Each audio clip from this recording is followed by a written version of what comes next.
Bonjour et bienvenue dans cette vidéo. Je suis Marine des Génies de l'investissement au féminin.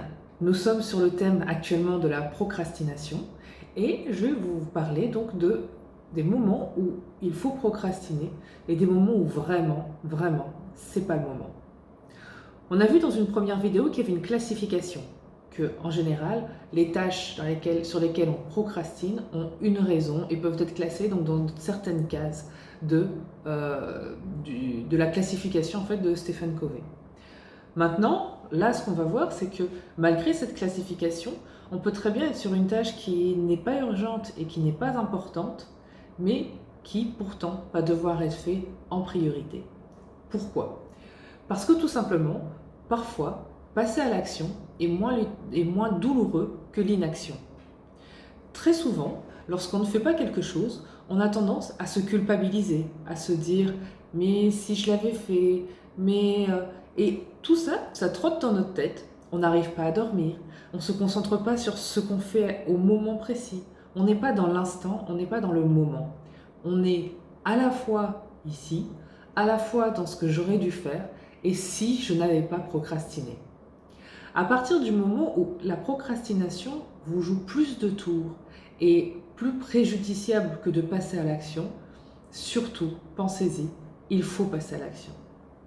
Effectivement, dans la vidéo précédente, on a vu qu'il y avait une classification qui existait et qui nous permettait plus ou moins de nous rassurer sur est-ce que c'est le moment ou pas de procrastiner.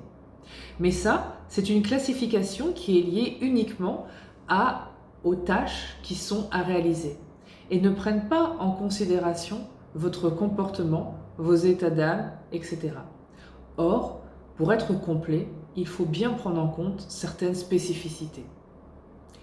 Effectivement, reporter une tâche à demain peut être une possibilité. Néanmoins, est-ce qu'elle vous coûte plus cher moralement ou pas ? Dit autrement, parfois, on a tendance à reporter les tâches que l'on veut faire et on se culpabilise, on s'en veut de ne pas les avoir réalisées.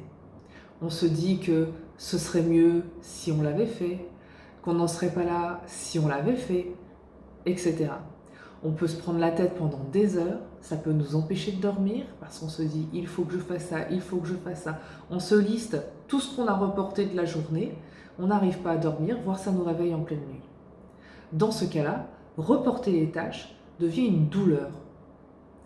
Il faut savoir, à un moment donné, faire le juste milieu, essayer d'équilibrer entre je reporte parce que j'ai pas envie de faire, c'est une chose aussi, et je reporte mais ça me pourrit toute ma nuit parce que j'arrête pas de m'auto-flageller, de me dire que c'est pas bien, que j'aurais dû. Donc, très important. Bien sûr, les tâches qui sont urgentes et importantes, on ne les procrastine pas. Mais sorti de ces tâches-là, il faut voir, vous, à quel point le report d'une tâche vous perturbe ou pas. Ensuite, il y a ceux qui assument complètement le fait de procrastiner. Sur certaines actions, d'ailleurs, sur certaines tâches, on n'a aucun souci à repousser à plus tard. Par exemple, tiens, l'étagère, ça fait 3 ans que je dois la fixer au mur. Bon, on n'est plus à une semaine près. Et en général, on reporte. Ce qu'on fait très souvent en début d'année, on se dit « Ah bah tiens, à partir du 1er janvier, je vais prendre telle résolution. » Pourquoi à partir du 1er janvier et pas de suite ? Le fait de procrastiner comme ça, de se dire « Plus tard, on le fera », si vous êtes OK avec ça, il n'y a pas de souci. Et c'est là où je voulais en venir dans cette vidéo-là, c'est que c'est important pour vous d'être OK avec la décision que vous allez prendre. Soit vous procrastinez et vous ne pouvez pas vous en vouloir, car certainement les tâches que vous n'avez pas faites, vous les avez remplacées par d'autres tâches qui étaient utiles pour vous. Même rester dans le canapé devant une série Netflix, c'était peut-être un besoin que vous aviez à ce moment-là, de vous poser, de vous reposer. Donc, à partir du moment où on repousse une tâche, il ne faut pas s'en vouloir de l'avoir fait, parce que à la place, on a fait autre chose. Et en même temps, il faut même l'assumer assez fièrement. Comme disait Mark Twain, auteur écrivain donc, qui a écrit notamment les aventures de Tom Sawyer, il disait ne pas reporter au lendemain ce que l'on peut reporter au surlendemain. Il faut être OK avec les décisions qu'on prend, c'est tout, ne pas se prendre la tête.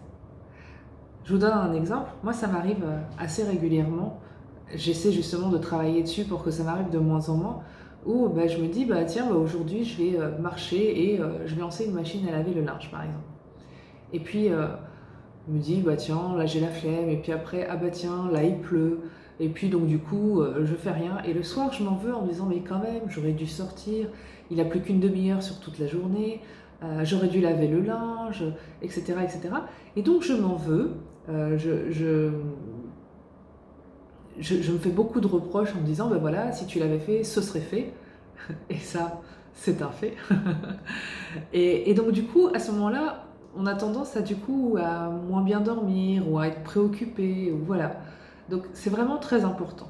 La procrastination en soi, ce n'est pas un mal, mais surtout, soit on assume et on procrastine, soit on n'assume pas et on passe à l'action. Dans la vidéo suivante, je vais voir avec vous notamment tous les bienfaits de la procrastination, parce que on ne procrastine pas uniquement pour reporter. Il y a aussi des bienfaits au fait de procrastiner. Donc n'hésitez pas à regarder ma vidéo, les bienfaits de la procrastination. À bientôt!